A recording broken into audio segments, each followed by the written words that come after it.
Well, welcome everybody. I'm Anne Nichols. I'm the chair of the CIPR's Education and Skills Committee. And the reason why we decided on this event on strategy was we did a survey earlier in the year to find out what things were bothering people. And we had a very good response. About 75 people responded, and top of the list was strategy. So a lot of people were saying, help, I don't know the difference between strategy and tactics. I don't know how to put a strategic communications plan together. So I've got together this panel of 4 very, very highly experienced experts in the subject who I will introduce in a minute. Just one thing, this event is being recorded. It will go on YouTube. So if you miss it or if you want to hear it again, you will be able to. And you please put questions in the chat box because there'll be time at the end. So very quickly, number 1 is Ben Verinder. He runs a strategic consultancy called Chalkstream, which he set up 10 years ago, I think, which specializes in AI and PR, crisis comms and leadership.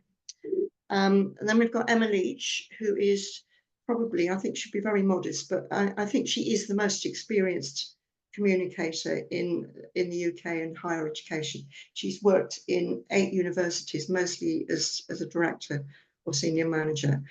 She's got a whole string of qualifications after her name, which is hugely impressive. So that's Emma. Then we've got Sabrina Kumari, who is an education consultant specializing in HE and FE, and she also is co-founder of something called the Young Leaders Club, which she'll tell you a little bit more about that. So her work has focused mainly on income generation, restructuring, social mobility. And then we've got Rachel, who is on the CIPR's Education and Skills Committee, and she is an experienced leadership coach. She runs a consultancy called Rebel Leaders, and she specializes in marketing, coaching, mentoring, leadership, mainly in HE and FE. Right, so that's me. So over to Ben. Would you like to just do a quick introduction to you?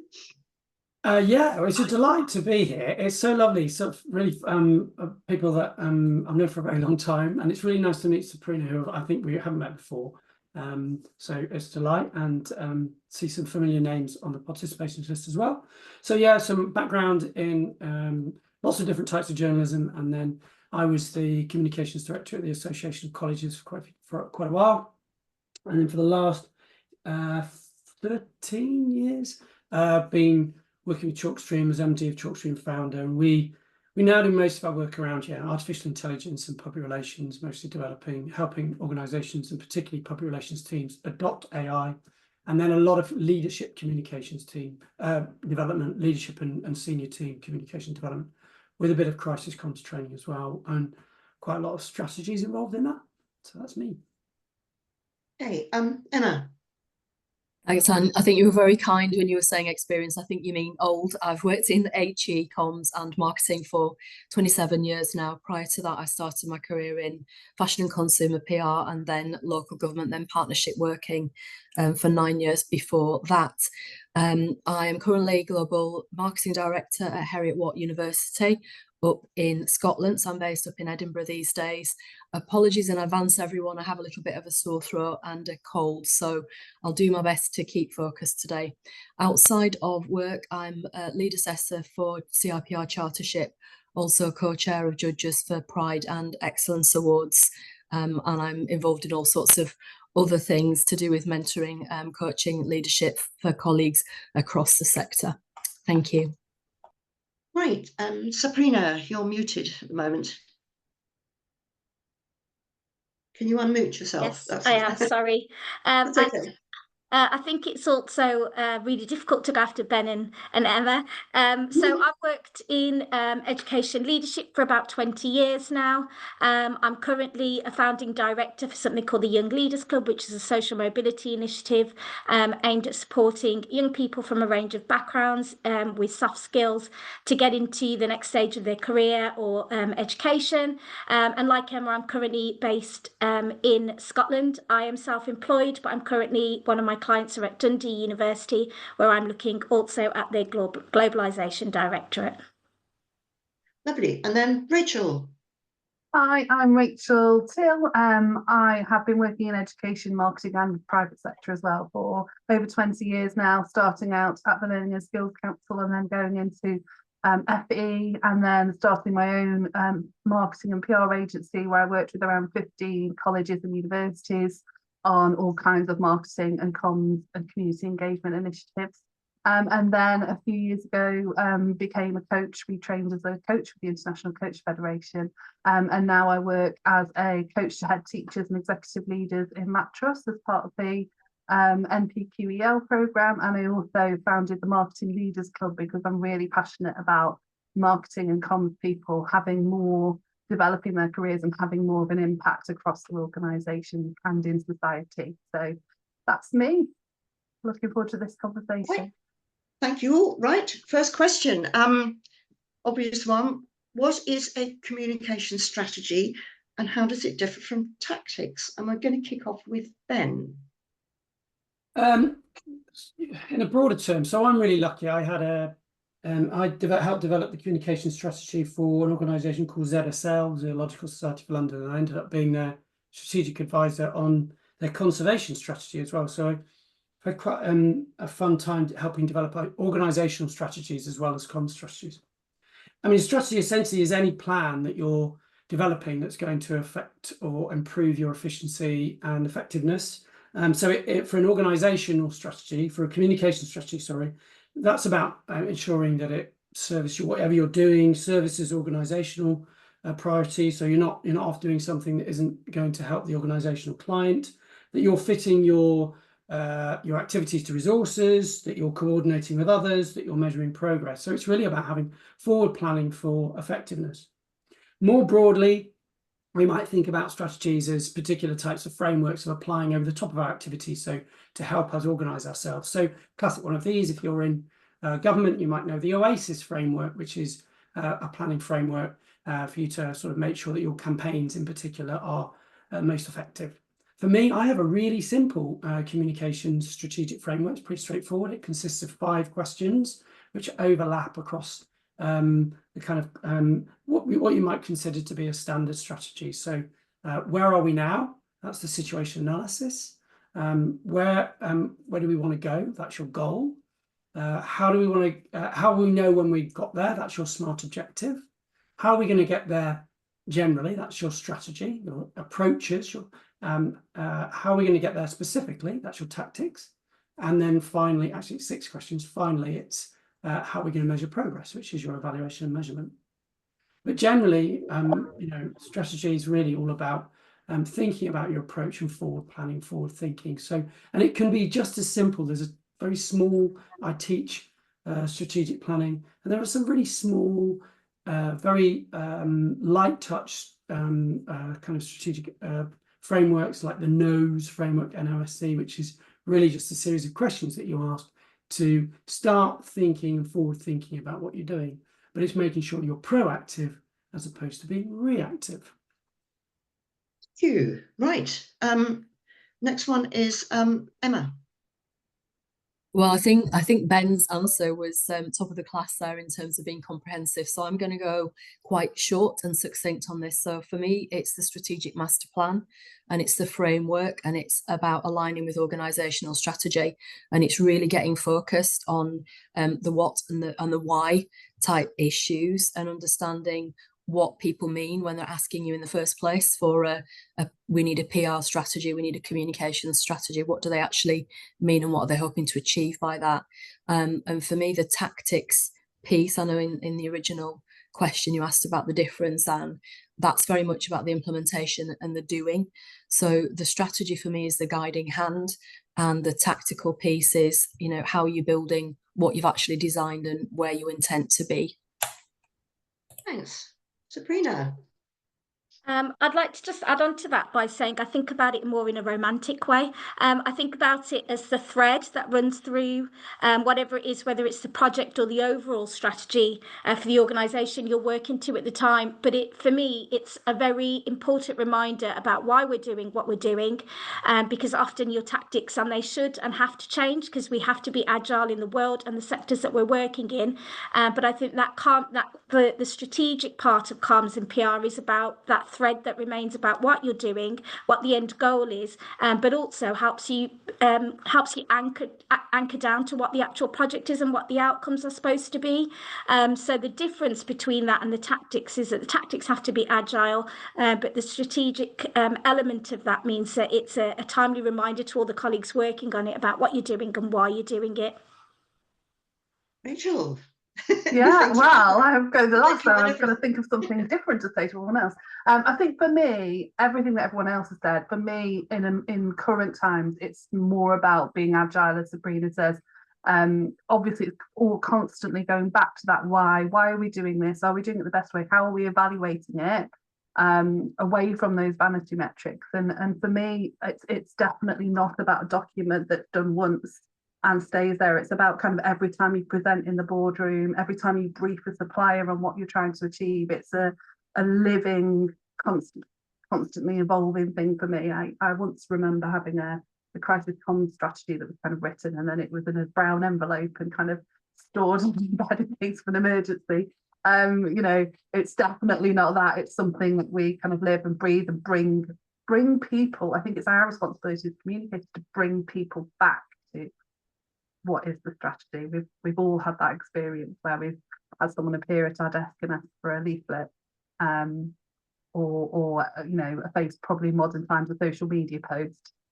It's taking that step back and saying, well, what are we trying to achieve, and getting known for doing that. Right, next question is, how can people transition from a tactical to a strategic role? And this is something that certainly I've been involved in, and now a lot of people have. You know, there you are sort of sending out stuff, but you know, maybe you want to get promoted into a more strategic role, or apply for a job, and you go for an interview and they ask you a question about strategy, and it's very difficult if you haven't done it. So what advice can you give to people? And we'll kick off with Sabrina. Would you like to go first on that? Yeah, I think so.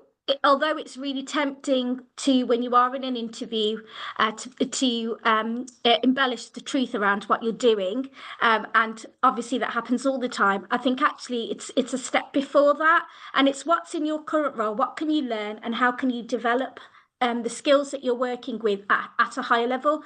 And for me, in my personal experience, that has meant shadowing people that I really respect in my organisation who are more senior than me. And a key part of my development from going from tactical to strategic was joining an extensive amount of external boards.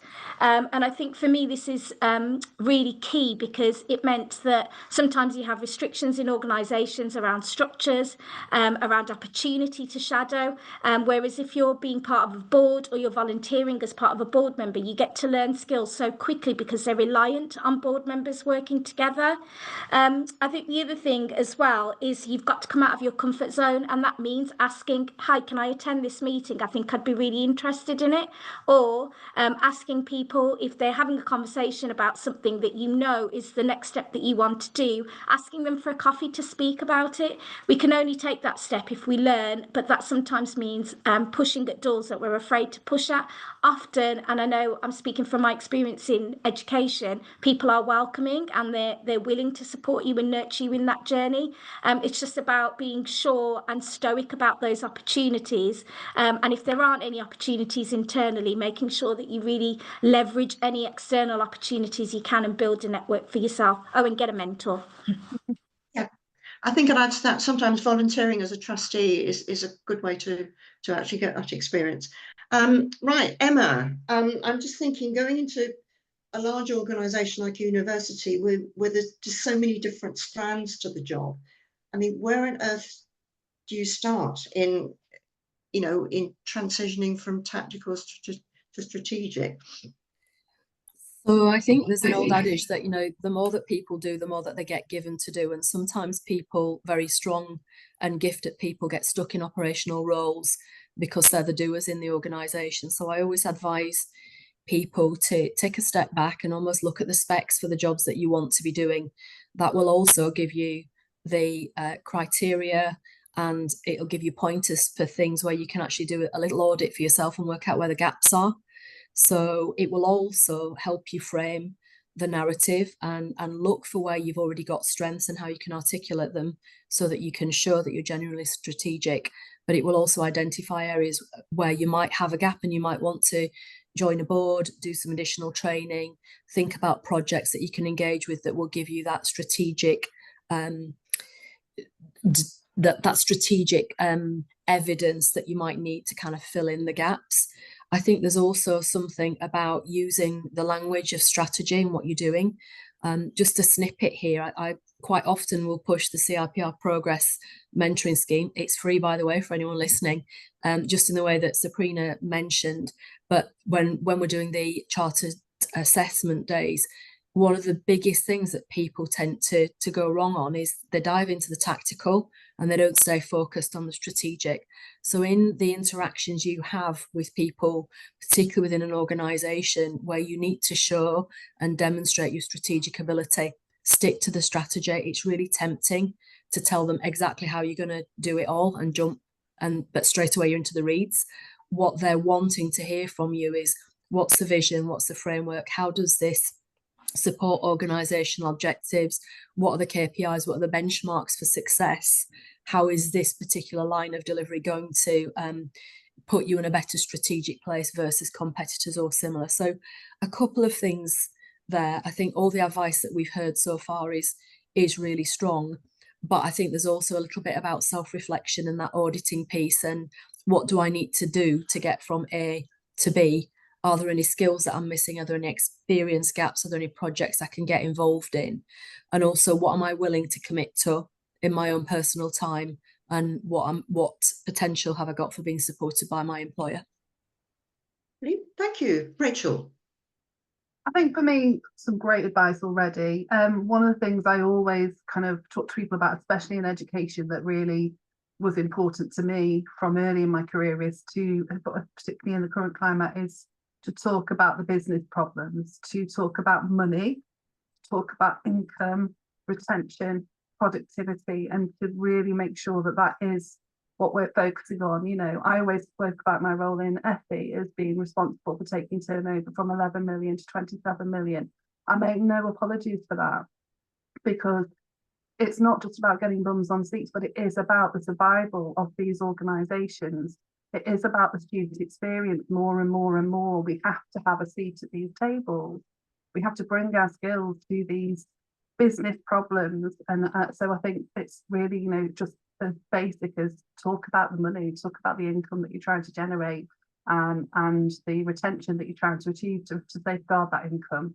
And talk about the student experience and the student retention, because we all know now, you know, my feeling is that you can get far more return on investment from happy students than and a positive experience than you can get from pumping out sound bites or press releases. Okay, right. And Ben.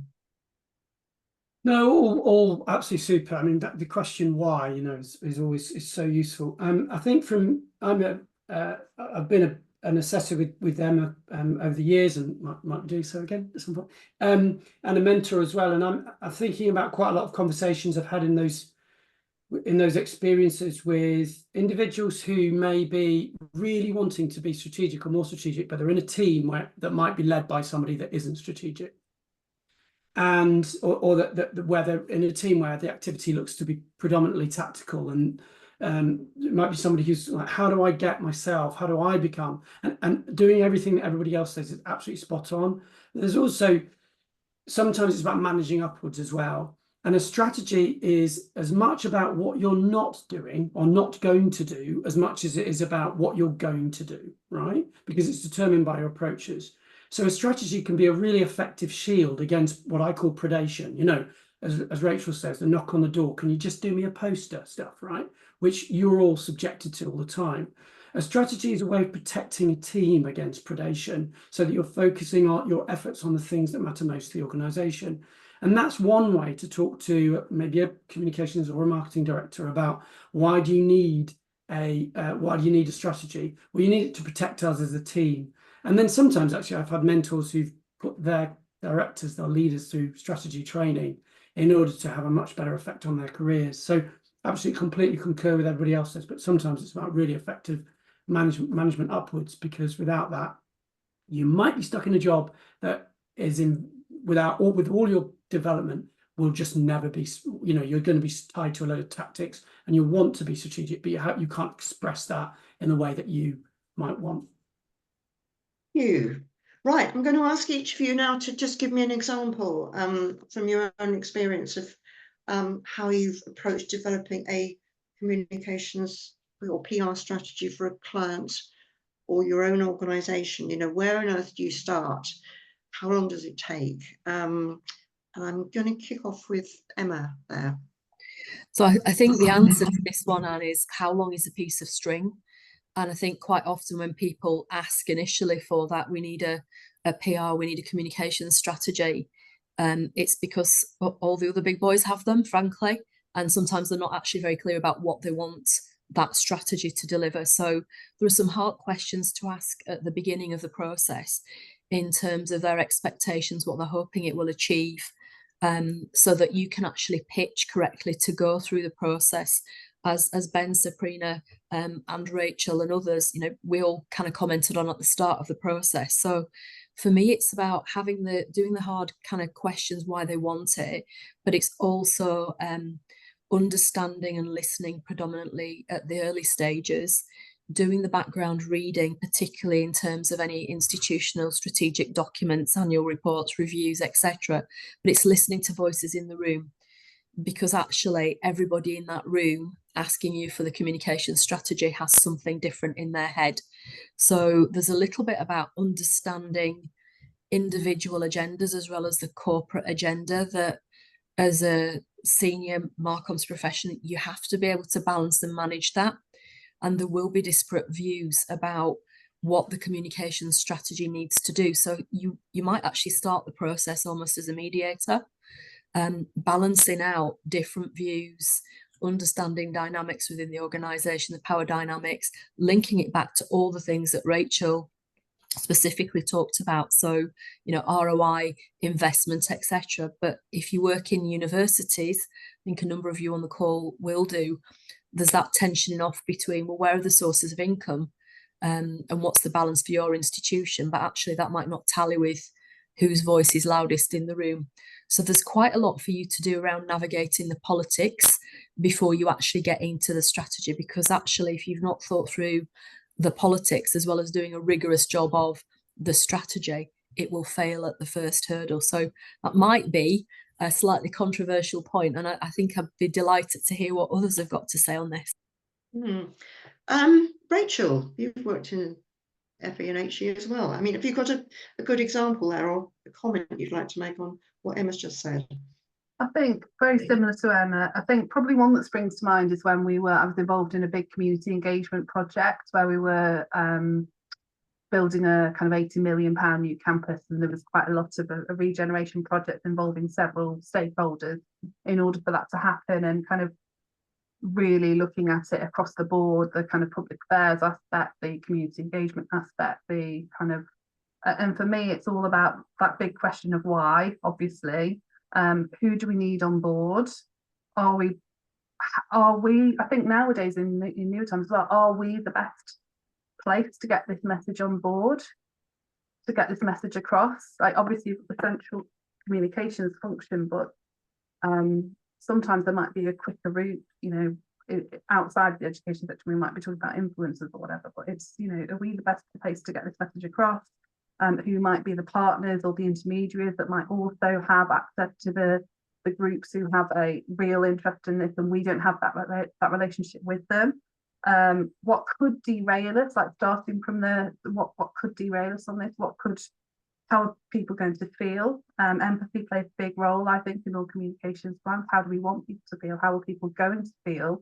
You know, those frequently asked questions have to be really thinking not do we want to say, but what are people going to actually feel? What are they going to be worried about? What are they going to be scared of when you're communicating something that's a big change? And one tough lesson that I learned when we had our very extensive comms strategy around our new campus, and it was kind of like a 5-year approach, going from getting planning applications, going out and standing and talking to people who were, you know, had worries about where we were building and what we were building, through to arranging separate inductions for kids who had learning difficulties and needed a very kind of nuanced walk around to try and move midway through their studies. So it was a really nuanced, how are staff going to settle in? How are going to people find their way? How are parents going to feel? But what I missed at that time was, how do people say if there's something not right? How do people, you know, it's a brand new building. Where do people go if the radiator isn't working in their classroom? Or so there's always something that can be overlooked. But I think really looking at it from that, why are we communicating? What are we trying to get across? And how are people going to feel? What do we need to put in place for them to communicate back as well? So that's probably my example. Sabrina, have you got any examples? You're on mood. That's it. Yeah, I think notwithstanding everything that Emma and Rachel have just shared, there's also a really important part of that strategy, which is once all the hard work's happened, it's socialising it, because often the time from the implementation or the creation of it to then actually socialising it can be quite significant depending on the project that you're working on, and people into various stakeholder groups may have their priorities for what they're asking for from that strategy, or the feedback that they've given you at the beginning to help shape it could have vastly changed.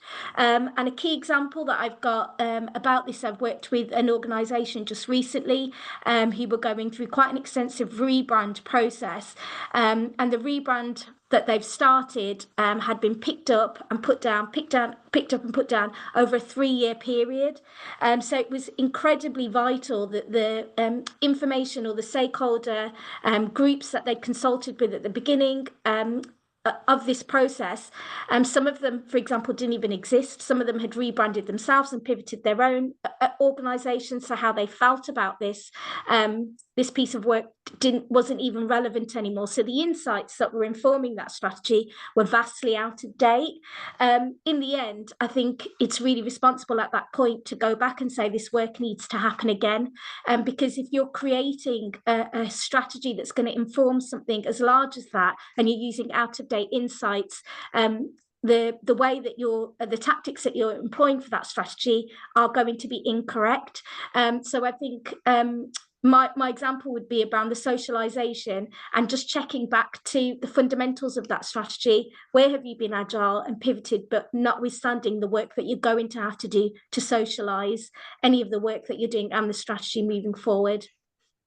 Thank you. And Rachel, sorry, but we've done Rachel. I beg your pardon, Ben. Just speaking to that point about socialisation, so 3 things that come to mind, or 4 things that come to mind. There's a question in the Q&A about what do you do if your organisation doesn't have objectives? And then I wrote a LinkedIn piece about this the other day. The challenge with that is if you have got an organisation that hasn't clarified its goals and hasn't clarified its objectives, and even worse, might not even have clarified its goals, then you as a communication team, you or a marketing team, you risk hanging your hat in midair, right? And therefore you're developing a strategy that doesn't serve the organizational priorities because the organizational priorities are unknown. So one of our jobs is to help our organization realize that its objectives or goals aren't clear enough or haven't been developed enough.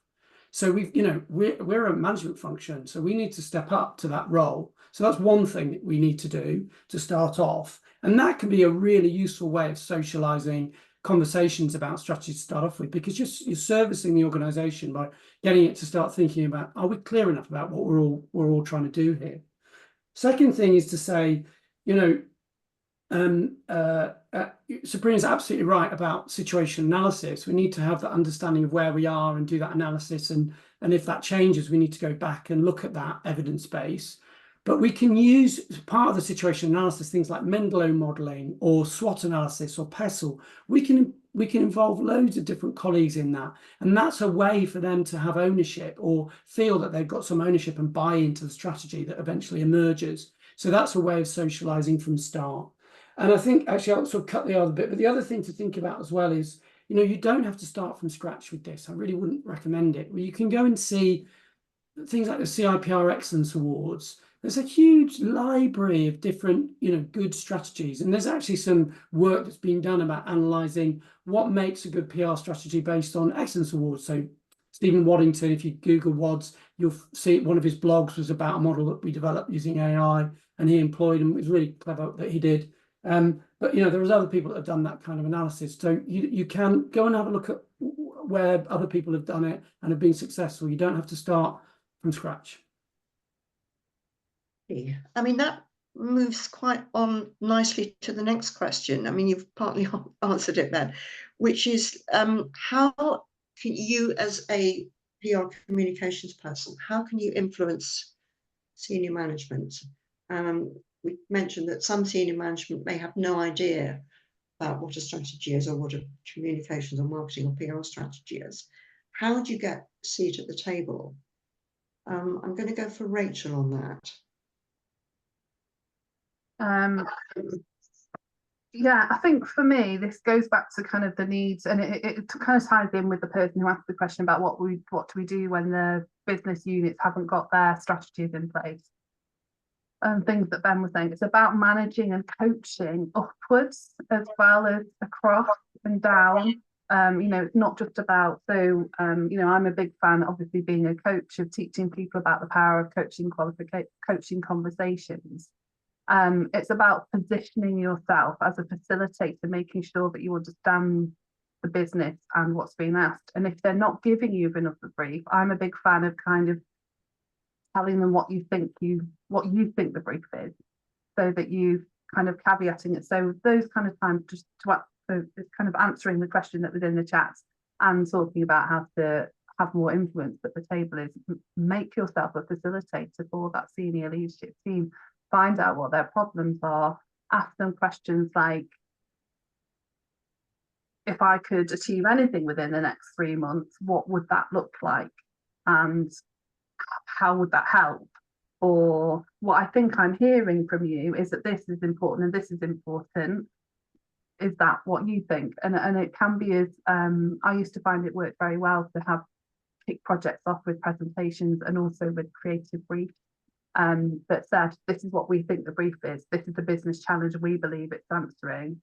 Is there anything for you to add? So I would take the bull by the horns and take the business case to them. And I think that's quite and building those opportunities for mini presentations and conversations wherever you can, so that they understand you're working for the business's goals. Thank you. Emma, you work for a lot of universities. You might assume that they on the board that they understand the importance of communications. Is that true? How would you actually get a seat at the table? So I've been in positions where I've had a seat at the table, and I think the only way of getting there is by being able to demonstrate the value that you bring to the organisation and to the business. And that does mean being able to speak the language of business, but it's also about being able to articulate the value of communications in a context that's going to be well received by those who are listening. So if you've got a financial director in the room, there's a CFO, for example, he or she may wish to hear about the return on investment or the additional impact that you can get through communications powered marketing. That might mean that you need to spend less on actual marketing activity, for example. They might want to talk about reputational impact, both the positives. So in an institutional setting, that might mean impact on national and global rankings. It might mean linking it through to employer value proposition on the HR side, and how you can drive better value in terms of the traction strategy for the organisation. It could also mean crisis communications and future-proofing the organisation, particularly if they've seen other things go wrong at other organisations. So we have quite a lot of cards to play, and I think it's incumbent on us to think about that in the context of our individual organisations and not allow ourselves to become pigeonholed as the people that frankly do press releases or sort out pull-up banners or mess around with PowerPoints, it can be very easy because we also get all of that stuff done for them as well. But it's about being able to articulate what value we can bring to the business through demonstrating both good and bad communications practice. It's also about understanding individual motivations at the top of the organisation. Sometimes that is around the profile of the individual leader or others on the management group. It could be around income generation as the single biggest item. It could be around reputation. It could be around the chair of the board isn't seeing enough about the institution in whatever titles he or she reads over a morning when they're having their tea and toast. It could be as simple as that, really. So for me, it's about thinking through how can you solve a business problem for them and what value can you bring to the organisation as a whole. You, Sabrina, you're next. Just echoing what Emma was saying there about value, it's often sometimes the more senior or the more you're managing up, the functions of your particular role or your directorate get lost in the ether. So when you're talking to senior stakeholders about the value that you can bring, it's also about reminding them about the depth and breadth of what you can actually provide. Sometimes when you're at that very senior table, they have quite nuanced versions in their head about what marketing, comms and PR is.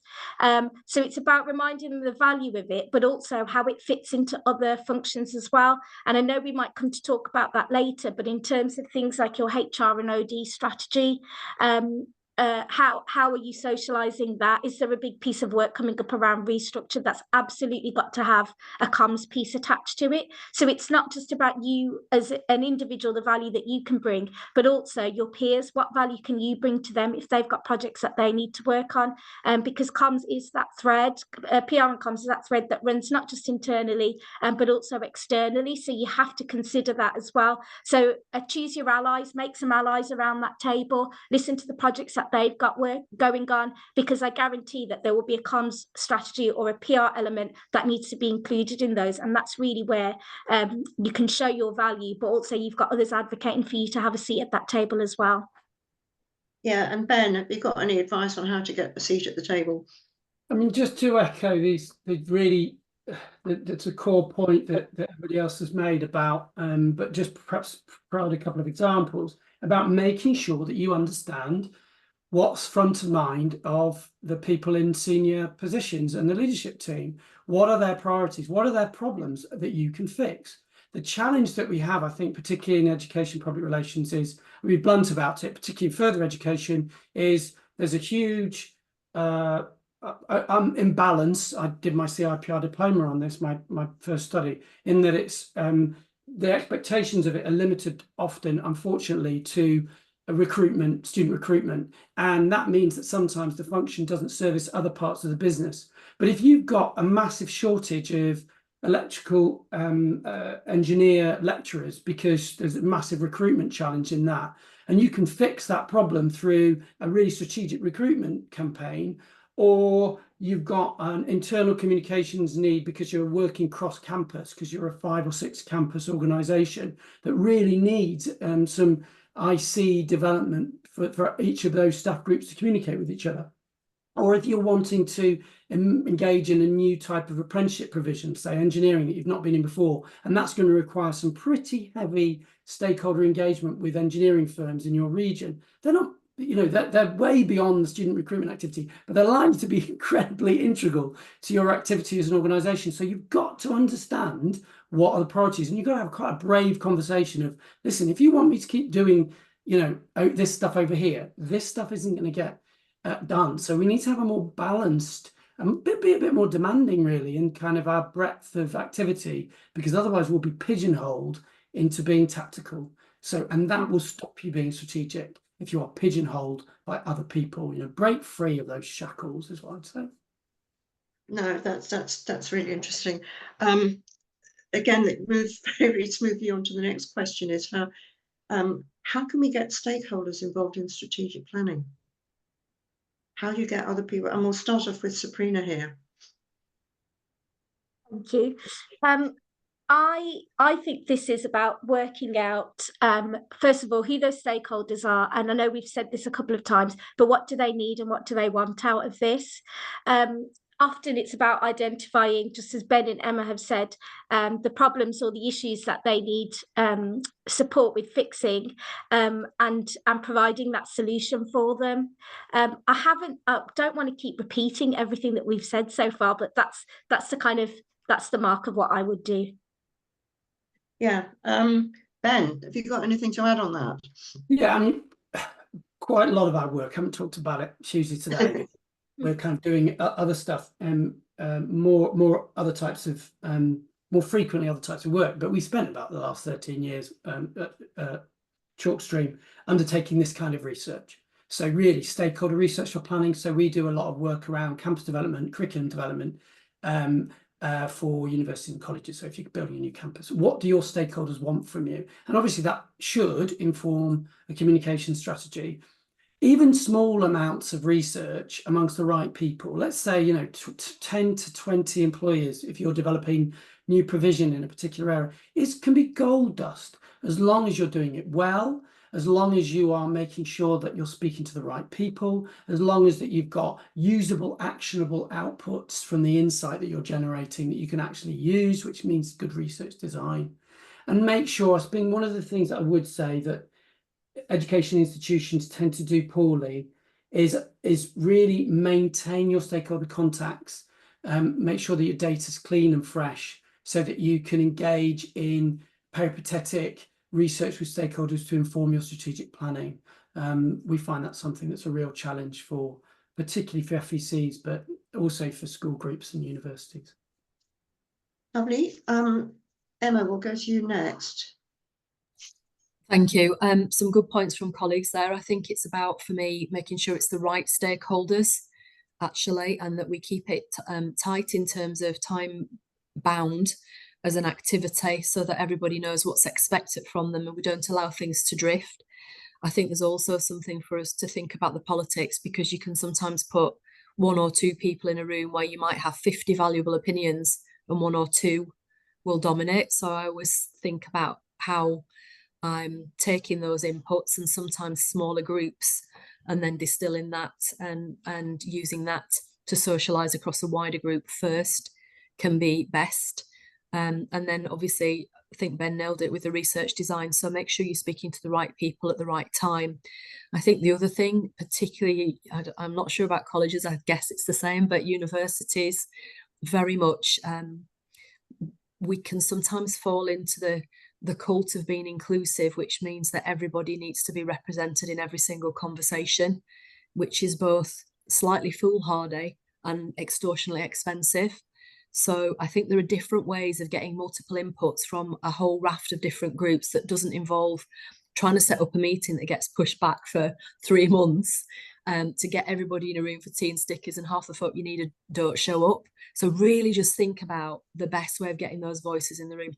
And sometimes, particularly if you need stakeholders who are pivotal to the organisation but might not be high up in hierarchical terms, think about how you can get their voices in the room. I've done some of that previously where it's been anonymised and it's been sound bites from individuals, particularly in, say, ancillary service type posts, professional services, estates, etc., to get their thoughts through to senior stakeholders in a way that doesn't expose them, but actually allows sometimes us as comms people to cut through what I would describe as the danger of the emperor's new clothes, so that actually we're getting a rounded view from all sides of the organisation.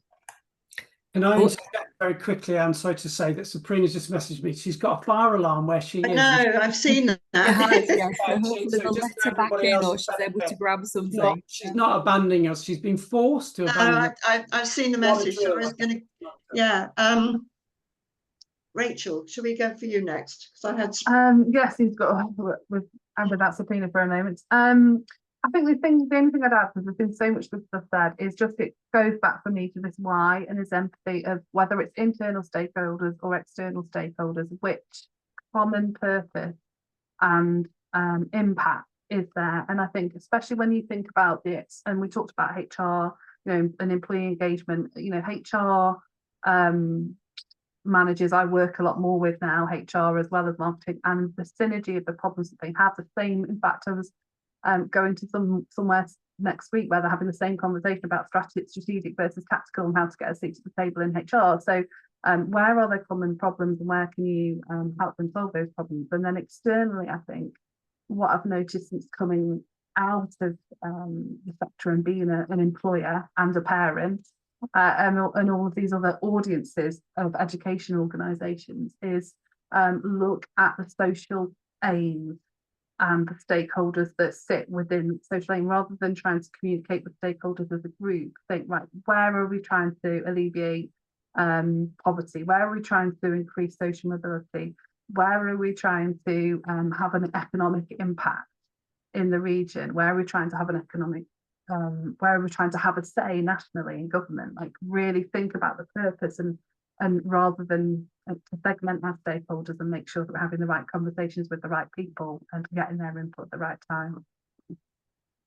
Lovely. I think we'll pause now for question. Now I actually can't see many questions. Can you, Yeah. Rachel? Could I just add something very just briefly to what Rachel? I think yeah, please. Absolutely fundamental to education institutions in particular. And it's mission drift or strategic stretch, right? And Rachel's point is so important, as is Emma's, about particularly in relation to universities and the kind of, you know, the complex, intricate stakeholder relationships in a university and how difficult they are to navigate. But Rachel's point about this external stretch is so important, because you're not typically, whichever type of education institution are, you're not a money-making activity. You're not. You're generally not for profit, and you'll generally have a series of social purposes and socio-economic purposes that stretch far beyond recruitment activities, and that can lead to over ambition in relation to strategic goals for the organisation, which can then actually also create real pains and impossibility sometimes for a marketing or communications team. So it's something to just be aware about, that you may be the servant of too many masters, actually, if you've got, particularly if you've got mission drift, and that's a governance issue. And that's about us as a management function going back to governance, saying, you know, there's something we appear to have 5 different other visions or missions or purposes here. I think we need to have a chat. But I just wanted to raise that, because if you're seeing that as a comms director or a marketing director, yeah, welcome to the club. It's really common. Well, I've come across, and certainly in education, that there's so many different priorities, and you early September you'll get somebody sort of running into your office saying, help, my course isn't recruiting, and then somebody else will come in, and suddenly you get sidetracked into doing things that are quite really far beyond what you should be doing. Questions now. I can only see now. I can, yeah. I don't know, perhaps it's my screen. I don't, Rachel, can you see? I've got. Yeah, have you got, what is the difference between strategy and tactics was the one we haven't answered yet. Yeah. Yeah. So what? Right, difference between strategy and tactics. I think, didn't we open with that question though? Wasn't that our first question of the day? What's the first question? Yes. I think, do you want to return to that? I mean, one piece of advice you give someone for wanting to step up from a tactical role into a strategic role. Emma, do you want to? Yeah, I just think it's to understand that, understand the business, understand the narrative business in your organisation, and pitch yourself in that context. Really think about your skill set. Build internal relationships, build your networks, add value. Don't just do what you're asked. See the strategic alignment, offer ideas and thoughts into the organisation. Be the person that can deliver and see the strategic big picture. I spend a lot of what's left of my brain power at the end of the day juggling different pieces of information and different things that people across the organisation have told me they're doing, and different projects, and quite often tensioning them off, trying to make sense of them, tag teaming things together, going back to individual stakeholders to make sure that they know that others are doing things that are similar, and that, you know, together we are stronger. So really think through how you can add value, build your networks, understand the business, and use the narrative of business in your organisation, really as some things that I would say as starters for 10. Okay, shall we Hey, go? Rachel. Well, we've got a few more questions coming in, so shall Well, we? we have actually. What are the common mistakes you see when people are working on PR strategies? Who's going to answer that one? I Ben? think.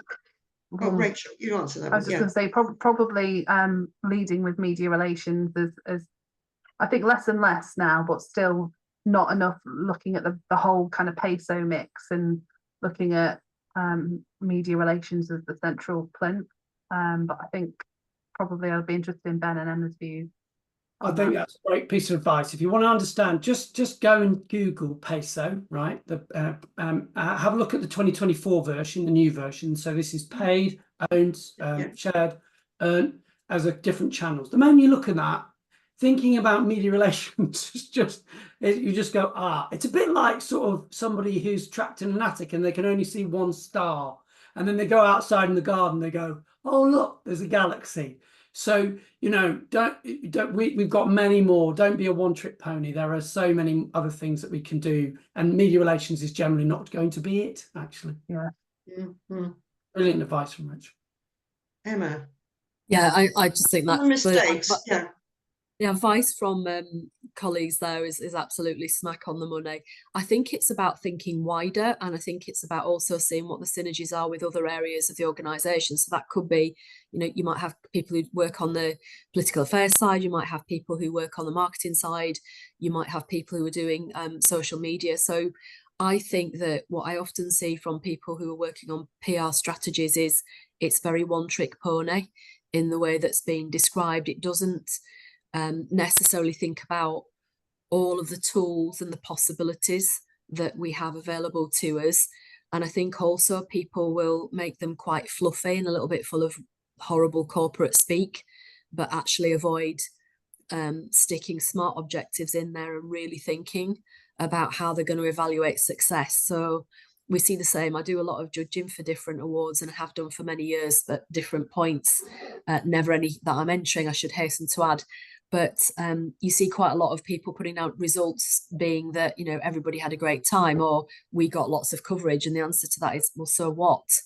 You know, how can you crystallize what you're doing and make sure that it's full of tangible deliverables for the organization in a strategic context, rather than full of kind of management waffle. So you've read 3 pages of it and you're still not actually clear what anybody's going to be doing. So that's the common mistake, I think, or focusing on just one thing. So media relations being the critical one on that. I think something else that's just come to mind would be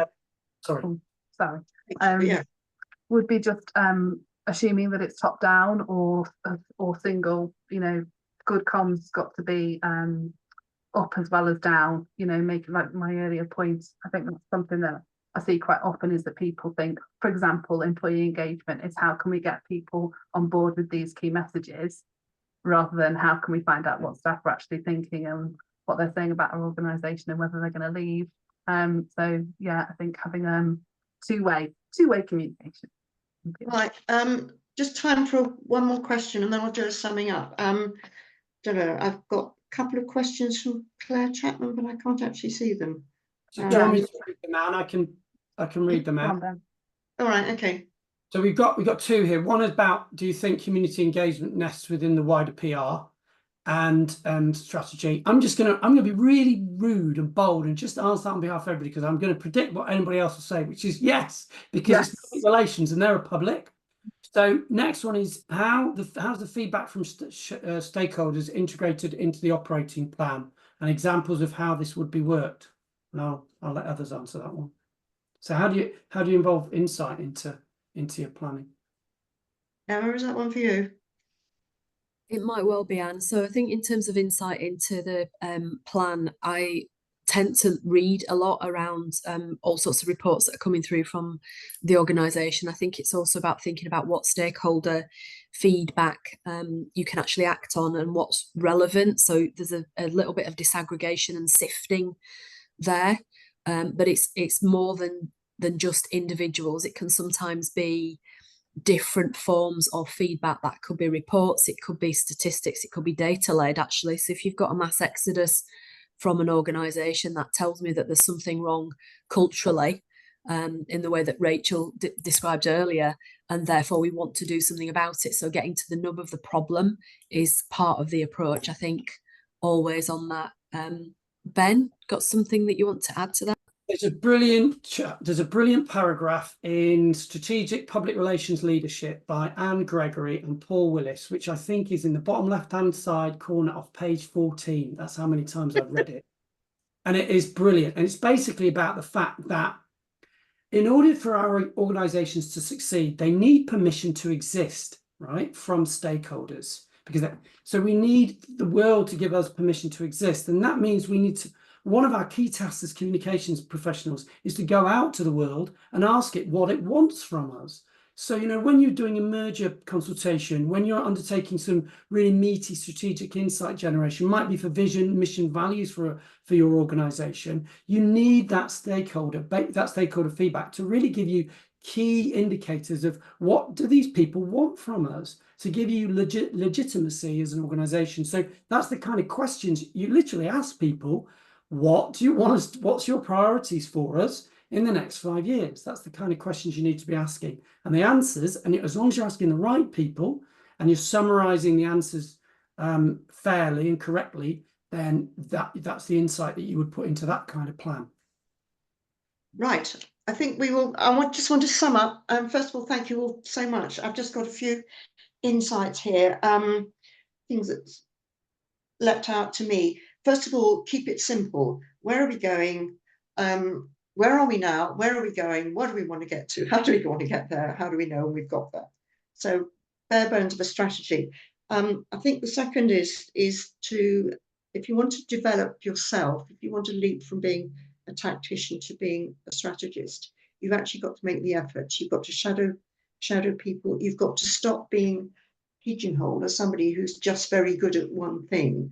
And that takes quite a lot of effort. And I think, you know, the volunteering on boards is a good way to do it, but certainly having a mentor or shadowing people, and just making sure that you're not perceived as just doing one thing. Lots of examples, Excellence Awards. I think it's worth spending time reading the winners of the Excellence Awards to show how it's done properly. Understanding the priorities of the board and being able to juggle different priorities and people wanting different things, and really being a bit of a psychologist, and not just responding to the loudest voice. I think that was Emma's point. And trying to avoid mission drift. If you think the strategy is sort of not going anywhere, or people are ignoring it, or they've forgotten it, try and steer everything back to, you know, what is it we're here for? You know, not just bums on seats, but what are our strategic priorities? So I think those are the things that really leapt out for me. Need to thank everybody. Sabrina's, I think, disappeared because she had a fire alarm. But thank you so much to Ben and Emma and Rachel. Is Sabrina still not with us? She's back. She is. She came back. Yeah, Really? oh, I'm not sure. Oh, I'm not sure. No. I hope she's not stood out in the cold somewhere, but I she think I got a may lot of value from her in advance, so she did a great job. Okay. Has anybody got a very, very quick sort of final comment to make? Need to be very short. Thanks for inviting us. Thank you. Yeah, No, Right. Keep Rachel? smiling, everyone. It's tough out there, but you'll be great. Okay. Yeah, And keep Rachel? going. You're doing well. Yeah. Just be more confident would be my takeaway. Yeah. No, thank you all so much. This will be, if you need a recording, it will be saved and put on YouTube. I'm going to write this up as a blog because it's being transcribed via AI into what I hope into something I can turn into a blog. There is already a blog on our LinkedIn page which gives you lists of useful resources. So Ben mentioned Oasis as being one, Peso being another, but there'll be a whole load more. Thank you all very much. It's been fun. Okay. Thank you, everyone. Thanks all. Thank Bye. you. Everyone. Bye. Thank you.